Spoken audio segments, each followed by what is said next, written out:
Welcome to Our Community, Our Money, the Entrepreneur in You. My name is Jermaine Washington, and I'm your host. For today's show, we will meet the new director of the Minority Business Development Agency, also known as MBDA, Ms. Gabriela Zambrano, and discuss the valuable resources available to small business owners from her department. Also, later in the show, we will meet our newest entrepreneur in residence for Southwest College, Ms. Kimberly Penn.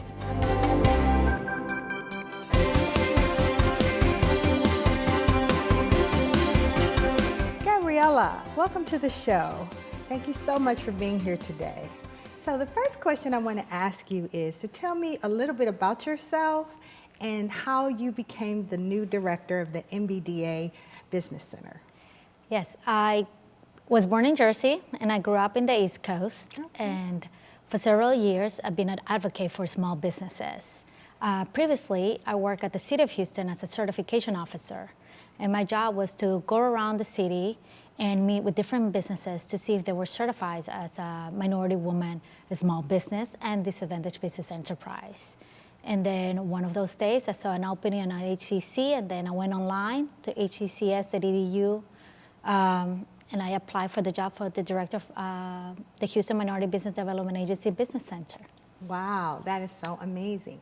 So I'm so happy that you're the new director, and I'm just so looking forward to all the things that you want to do. So tell me, what type of opportunities are there for our entrepreneurs at the MBDA Business Center?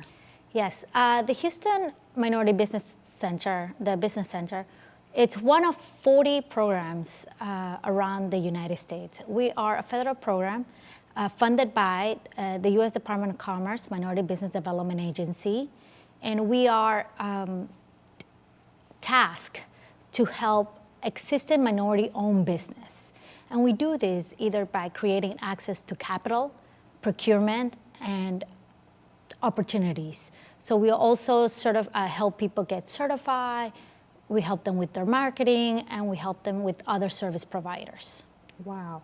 So if a business owner wanted to find out about you, how do they know that you exist? How do they find you? What type of marketing do you do to get them to come to you? Well, one, we always work closely with our partners. We're in constant communication with different organizations that support either minority business, and since we focus in construction, we also work closely with different organizations in the construction industry. So we out there exhibiting events. We also promote different events. We have our Subs and Sandwich event, and that's the big one that we have. We have almost one every single day, every single month. That's where we connect the primes with the subcontractor. It's kind of like a little speed dating. Our clients, they come in, and then we tell them a little bit about who is the prime, and then they come and they meet either with the project manager or the estimator, and then they can actually offer their service to them. Mm-hmm. And if there is a match, maybe afterwards they'll connect later and become a sub for that prime. So for our budding entrepreneurs, or for those out there who may not really know all the terminology, what exactly is a prime versus the sub? Can you explain to our viewers about that? Correct. Especially we work with people, since in the construction industry, we work with city, Harris County, or ACC, whoever has contracts. So whoever gets that main contract with that big entity, either government or private, that is called prime. But within the city, they have goals. Those goals, it says that they have to hire at least 34% sometimes minority women or small businesses. So they need to look up, start always partnering with small business and subcontractors. And this is the way that we have the subs. Basically, they work directly with the prime for a project, either for the city, state, federal, whoever is the entity who's actually funding the project. Okay. So does your subs have to have any special type of certifications or qualifications to work with that prime? Yes, every prime has different requirements that they need. Mm-hmm. But I know, for example, with the city, you must have the minority certification. Mm-hmm. That's a certification you go through the city where you tell them that it's 51% owned by a minority. That's one way to get certified. And also you have to know your trade. So whatever, if it is concrete, sheetrock, project management, construction management, you need to have the capability, the personnel, the resource, and the funding, because sometimes it doesn't pay immediately. So those are also you need to have funding.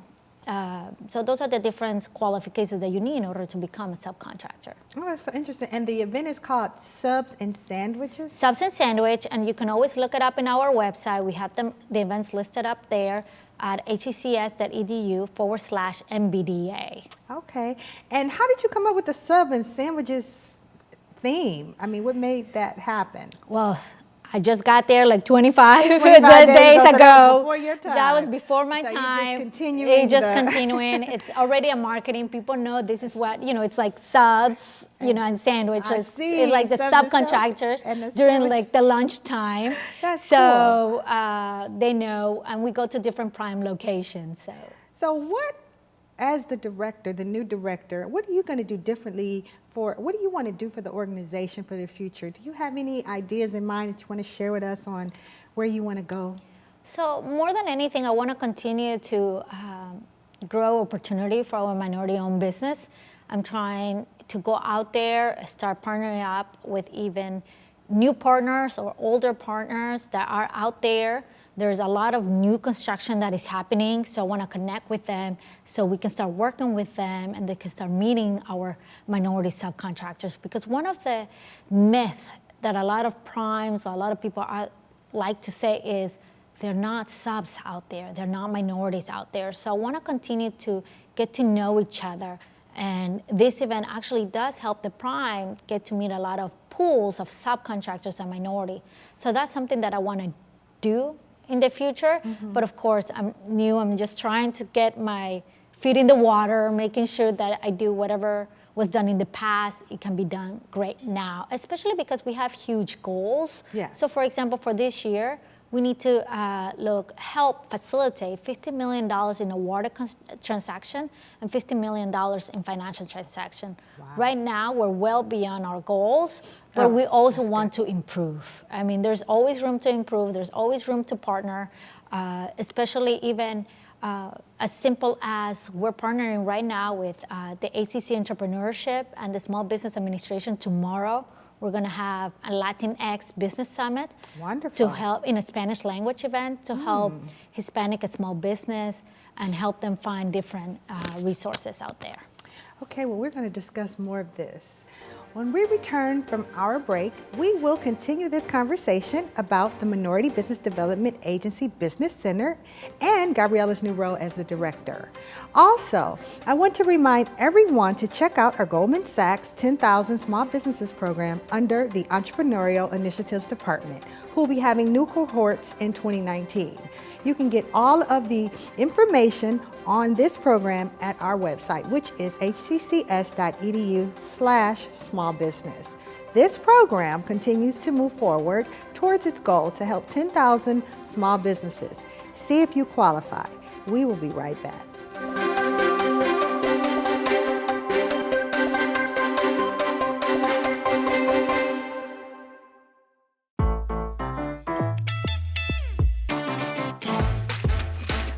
HCC. So many reasons, so little tuition. Register today at hccs.edu/now.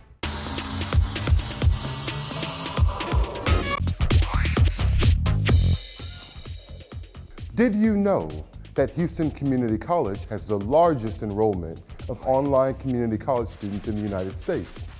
Hi, I'm Paul Calhoun. The HCC Online College proudly enrolls over 20,000 students. We offer more than 30 online degree and certificate programs, as well as online student services, including admissions, advising, counseling, and technical support. HCC Online College, anywhere, anytime. For more information, visit our website, hccs.edu/online.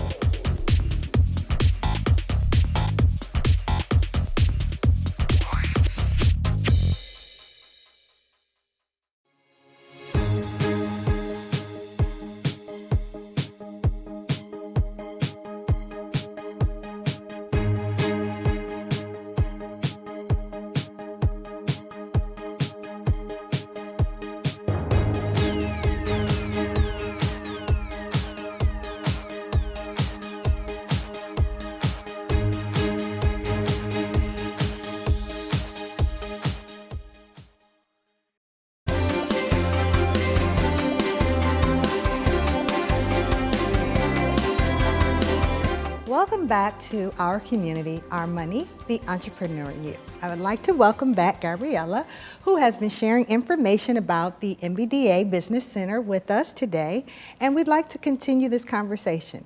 So Gabriela, can you tell me about the MBDA and why small business needs to take advantage of these opportunities and resources you have available? Definitely.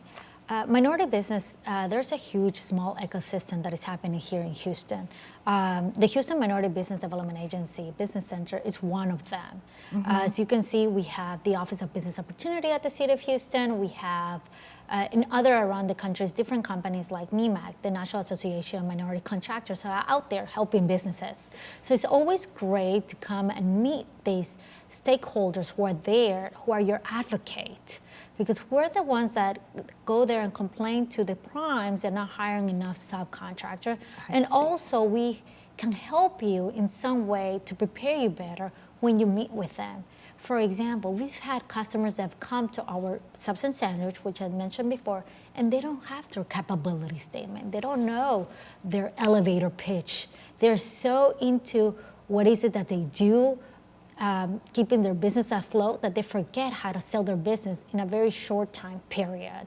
So it's always good to come by, talk to somebody, let's review it and see what is happening to you. And that's how the Houston Minority Business Development Agency Business Center works. Right. That is good. So they need you to help them as an advocate. You go out there and you make sure that these primes are complying with all of these City of Houston, requirements, that they have to have a sub with them, and you make sure that that happens for them, right? And I connect them with the opportunity, because sometimes there's so many construction opportunities out there that sometimes you don't even know that there's a bidding process or there's somebody there, because you forget that you stay in your little lane and you forget that there are other ways to gain revenues around the city. I mean, we have so many, for example, in the construction industry, you can go through the independent school districts. You can go to the different counties around, Fort Penn, Montgomery. I mean, you don't only have to come to the Harris County. Then you have the City of Houston. Then you have the Department of Transportation. Houston Community College have contracts as well for different type of people. The University of Houston, they're all looking always for different companies to help them either build, enhance, remodel their services. And it's always good to get connected, because sometimes opportunities are out there are in a very short period of time and you just don't have the time to look through it. So I know that you used to have a grant, and it's no longer here, but this is just an example of how you help businesses. Did you have a disaster relief grant that you helped? Tell me about what that grant did and how you helped businesses. Yes, that's actually the grant that I was working before I was working in this grant. It was a disaster recovery and resiliency, and that one was funded as well for the U.S. Department of Commerce Minority Business Development Agency. Through that grant, we created maybe like around 30 workshops. All of them was to strengthen the business. We also updated our disaster resiliency plans in English, Spanish, and Vietnamese.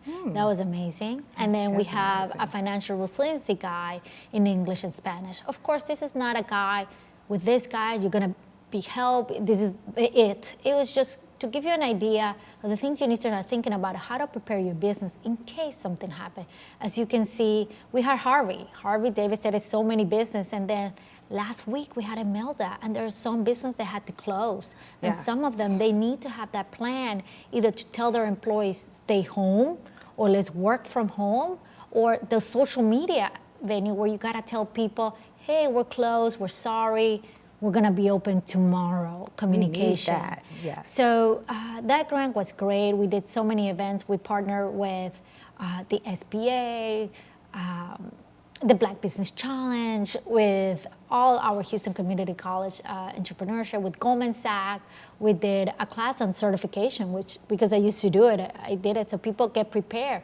Always making sure that the more you learn, the more you have, is better in case something happens. Okay, so every year you also have some type of a banquet where you honor an entrepreneur, and you're having one next year. Tell me a little bit about that. Yeah, that one happens in July. It's Salute to Minorities in Construction. This is our big event. It happens at the Junior League of Houston. We have between 200, 250 people. We honor like the the subcontractor of the year, the prime of the year, the advocate, because we have banks, CDFI, all of us helping each other in order to get the subcontractors to the next level. And it's a great way to also network with other people. When you go there, you have to have your pitch ready, because you'll meet someone directly with the bank that can tell you who do you need to talk to in order to get that loan for your business. You also will talk to the primes in a more relaxed setting, in a more networking setting, instead of like, I'm looking for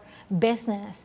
And also we have our partners who come and join us and they support us, and our clients. Without our clients, Salud wouldn't be anything, and they're always there to support us. It sounds amazing. So how does, I mean, it's in July, and you know, we have a while before that happens, but how does one get invited to this event? How do the entrepreneurs out there who have existing businesses get to know about this event and come to this event? Yes, of course. We promote them through the Houston Business Journal. If you're part of our email list, you also get our e-blast talking to you about this event coming up. But people know about it, they find out about it, but of course, not everyone has time for everything. Right. But if you see next year, Salud to Construction, Salud to Minorities in Construction, feel free to reach out to us. Our email address is mbda@hccs.edu. There's always looking at that email, and we're more than willing to include you in our listserv so you know everything that is happening to us. So is there anything else you want our viewers to know about the MBDA Business Center? So the one thing I wanted to tell clients out there, entrepreneurs out there, is a quote by Woody Allen which says, 80% of your success is showing up. So go and show up to the events and get yourself to know. Wonderful. Well, thank you so much for being here and being our guest today. The Entrepreneurial Initiatives Department has so many unique areas under its department to reach students, communities, and entrepreneurs. The corporate college is in partnership with the Texas Workforce Commission. They have provided funding opportunities through the Skills Development Fund and the Skills for Small Business program that can be used to train employees. This information can be found on our website at hccs.edu/smallbusiness. You should definitely check it out. We'll be right back.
We have academic programs that help students get from high school into a university. And the data is very clear that students that take the path of a community college finish in far higher numbers than students that start straight into a university experience. Our students can achieve a baccalaureate degree in multiple fields from the universities in the area without ever leaving Houston Community College.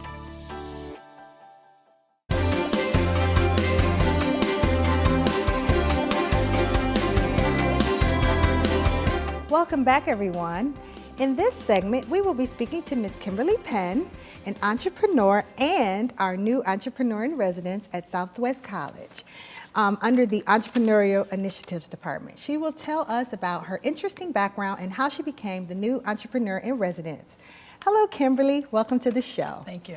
Welcome. So I'm just so excited and happy that you're here, and I'm so excited and happy that you're our new entrepreneur in residence at Southwest College. So can you tell me a little bit about your background and who you are and your entrepreneurial experience? Absolutely, yes, thank you, and thanks for having me. I started the first woman-owned tech firm about 26 years ago in the state of Texas. I like to say I was about 2 years old, but you know it's not true. Yes, but I've been in tech for a long time. I've been an entrepreneur since I was a small child. I was a paper girl. I sold in your candy, blood. cookies, all these things. And so learning systems and processes has been the journey that I've taken to get me to this place. And so Excellent. I have a drone company as well. And so Okay. we do a lot of things in Utah, places such as that.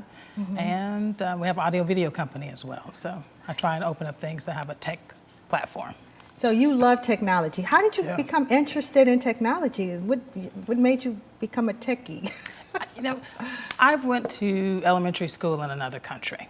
And so some testing was done. It looked like computer science was kind of what my brain was mapped out for. But I will tell you the real secret to my tech background is my mother worked at Kmart when I was a kid. There was a Radio Shack next door. She used to take me to work with her in the evenings, and I just played on computers all day, or all evening, I should say, until she got off. And that was probably my biggest hands-on experience related to Commodores and old Apple computers and things to that effect. Yes. So you opened up a first woman-owned tech firm. Can you tell me a little bit about your tech firm and Sure. the things that you did in that firm and all of it? Yes, Webtropolis is the name of the company. It was I thought a really cool name at the time, but Webtropolis, yes. it's a little tough I to love spell that. at this point. Thought of Metropolis, add web to it. We specialize in technical audits for state and federal agencies, and so we come in just like financial auditors, and we look at everything from your licensing to security. We do penetration tests and try and break into your office and things to that effect where your technology is. So that's pretty fun. That came from a Department of Defense background. And so being able to transition and open my own company.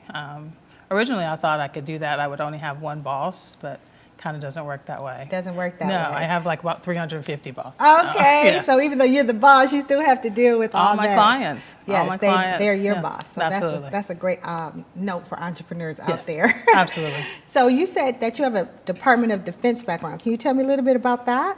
Yes, I joined the Air Force at one point and then transitioned over into DOD and got a lot of training and wanted to utilize that to continue to strengthen my skill set and make some money. Oh, wow. Okay. Yes. So now that I know about your background, Sure. how did you become the entrepreneur in residence? We have 3 other entrepreneur in residences at our various campuses. Yes. How did you become affiliated with Southwest as our entrepreneur in residence? Excellent question. I met Dr. Maya and Ravi, who's the director of the Center of Entrepreneurship for Southwest, several years ago. Every year I have this big tech event called Tech Pack for K through 12 students, about 800 kids. Wow. And we have it at an HCC campus. And so the very first time I had the pleasure of meeting Maya was coming into her office down here at the main campus building. And I had never heard of a chief entrepreneur officer. So I just said, I'm fascinated with that. What does that mean and what does that do? And been very fortunate to build a relationship from there and to have HCC as a partner. And I'm a big supporter of education. I'm very fortunate to have some degrees and pieces, most of which I received post age 30. And so I think that, Yeah, I know. entrepreneurs can get certifications and licensing as well as associates, masters, and so forth in order to really have the credentials to do their job. Oh, wow, that's so interesting. So Thank you. I wanted to also ask you, so now that you are our new entrepreneur in residence, what goals do you have that you would like to implement at the Southwest campus? Houston's one of the largest cities in the United States. We're all aware of that. 99% of the businesses, here in Houston are small businesses. And so that just is the backbone to our economy. Yes. There's so many people who have fantastic ideas and just need some assistance, a little or maybe a lot, in getting those into fruition. And so there's, women of color, men of color. We have people who move here, oil and gas, and decide to spin off into their own consulting firms, being the energy capital of the world. And so Southwest Houston is probably the most diverse area in Houston. And so to be able to have the opportunity to help people make their dreams come true, but also stimulate our economy is really important. I think taking Main Street and helping strengthen Houston is the goal that I have, and I'm just looking forward to working with so many people. That's going to be so wonderful. So now that you have that idea of what you want to do, what are some of the things that you and that director are working on together to accomplish? Like, what is like a first step for you working with him and getting to do what you want to do to help small businesses? Sure. Besides the intro, making sure people are aware that I will be at several campuses in terms of coming by and talk to me to find out some of the different steps that they can take. We'll also be looking at just introducing the process of becoming a business owner. Incorporation, if you need funding, how to link up with our fantastic partnerships that we have with HCC and using those resources, and just really expanding upon the southwest side of Houston to let people know you don't have to go all over the city. Come to HCC, talk to the entrepreneur in resident and the director, and we'll do our best effort to get you going. And one last question, Yes. since you're a tech geek. How can innovation help our entrepreneurs today? How can innovation and our entrepreneurs connect and help themselves with that? Small businesses really, besides being the backbone, it brings about growth and innovation because of the level of diversity in business owners. 10 years ago, you probably needed an office to have some level of credibility and a website and a receptionist and a bunch of things. And I think technology really not only helps you scale, but more importantly, get you started. So, having access to low-cost items, you can take credit cards on your phone so that you don't have to do some of the bigger merchant pieces. But I think it allows you to go from 0 to 60 very quickly by utilizing the tech that's available between contracting people as gigs and pieces to that effect. Thank you so, so much. I would like to thank my guests today, Gabriela and Kimberly, and I would also like to share this tip for future entrepreneurs. Take risk and be willing to fail. Failure doesn't preclude you from ultimately succeeding. In fact, it's often a necessary step. The best entrepreneurs don't let the fear of failure prevent them from going for what they believe to be a great idea. Some of those risks won't pan out, but the ones that do will be the ones that define you. Thanks for watching Our Community, Our Money, the Entrepreneur in You. See you next time.